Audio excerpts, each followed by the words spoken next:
Alright, I'm here with my second video of the series on the 4 laws of behavioral change.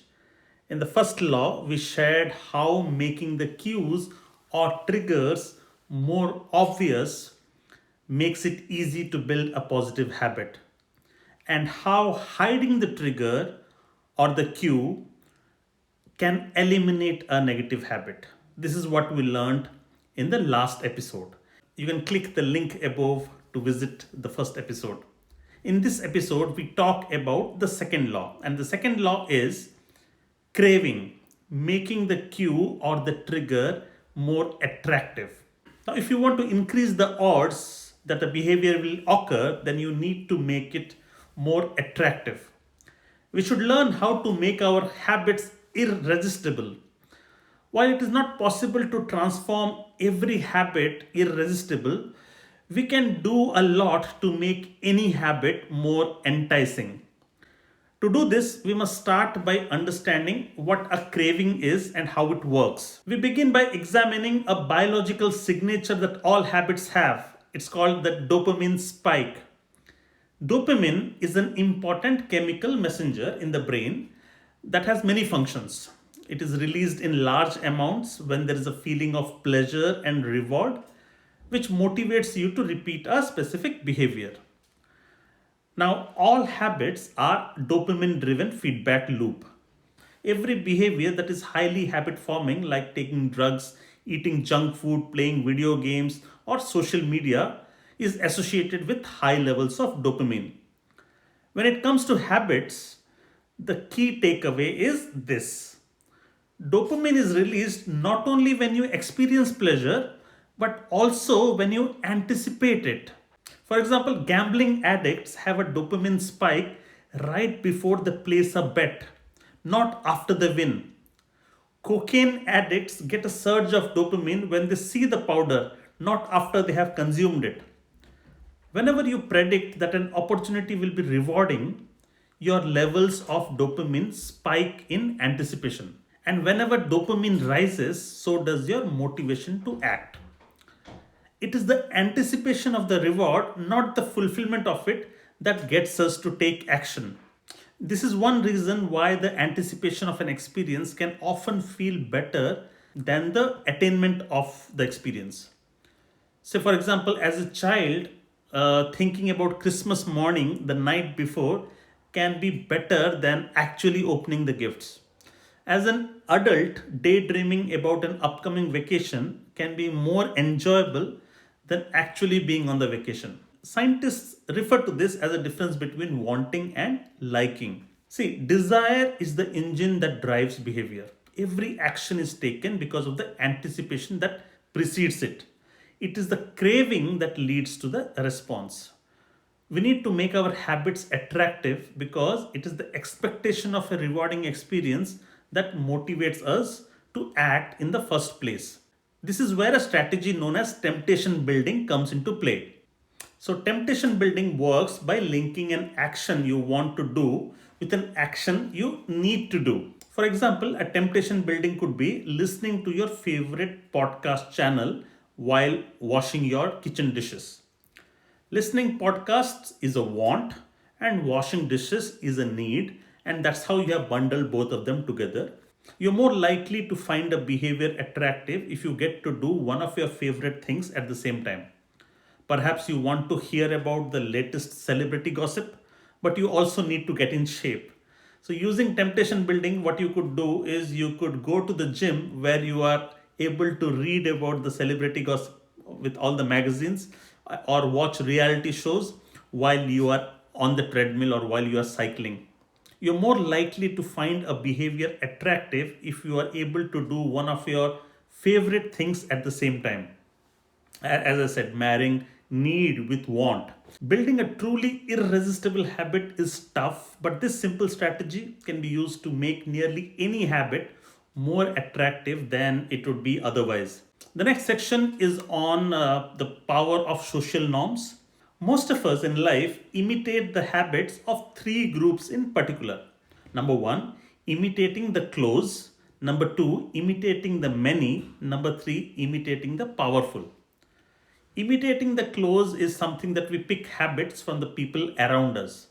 We often copy the way our parents handle arguments, the way our bosses conduct themselves in front of us, the way our co workers get their job done.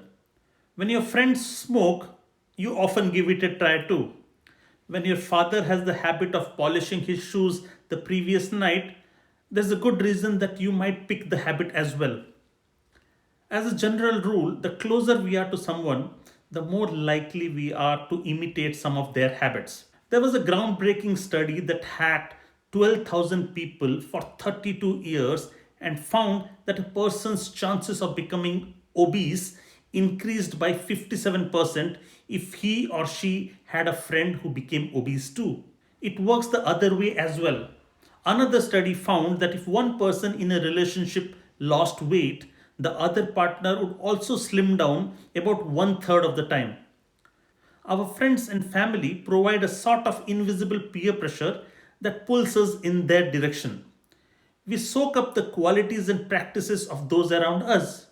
Therefore, one of the most effective things you can do to build better habits is to join a culture where your desired behavior is the normal behavior of the group. New habits seem achievable when you see others doing them every single day. Number two, imitating the many. The normal behavior of a tribe or a community often overpowers the desired behavior of the individual. For example, one study found that when a chimpanzee learns an effective way to crack a nut open as a member of one group and then switches to a different group that uses a less effective way to crack the nut, it will avoid using the superior nut cracking method it knows just to be able to blend into that group of chimpanzees. The same applies to humans as well. There is a tremendous internal pressure to comply with the norms of your group. The reward of being accepted is often greater than the reward of winning an argument, looking smart, or say finding the truth. When changing your habits means challenging the tribe, change is unattractive. When changing your habits mean fitting into the tribe, change is very attractive. So the lesson is if you want to imbibe a new habit, join a group that does it already. Number three, imitating the powerful. We try to copy the behaviors of successful people because we desire success ourselves. Many of our daily habits are imitations of people we admire. You often make a recipe from your favorite baker. You borrow the storytelling strategies of your favorite writer. You mimic the communication style of the boss you admire. We imitate people we envy. So, the lesson is if you want to imbibe a new habit, find a powerful or respectable person who does it already. Alright, so just to summarize, we learned two ways of making your habits attractive. Number one, temptation building. Number two, imitating the close, the many, and the powerful. So let's figure out if there are some other ways to make habits attractive other than the two just mentioned. Reprogramming your brain to enjoy hard habits. Habits are attractive when we associate them with positive feelings, and we can use this insight to our advantage rather than to our disadvantage. Reframing your habits to highlight the benefits rather than the drawbacks is an easy way to reprogram your mind. For example, exercise. Many people associate exercise with being a challenging task that drains your energy and wears you down. Instead of telling yourself, I need to go to run in the morning, say it's time to build endurance and get fast. It is a positive spin to the same experience. Second example is finance. So, saving money is often associated with sacrifice. However, if you can associate that experience with freedom rather than limitation, if you realize one simple truth, say you say living below your current means in this month could mean that you increase your purchasing power next month. So, this is nothing but a positive spin to the same experience which otherwise seemed more constraining and limiting. So, as you can see, these little mindset hacks aren't magic, but they can help change the feelings you associate with a particular habit or situation.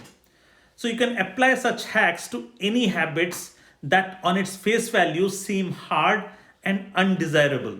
In this episode, we shared three ways to make your habits attractive. which is law number 2 of behavior change.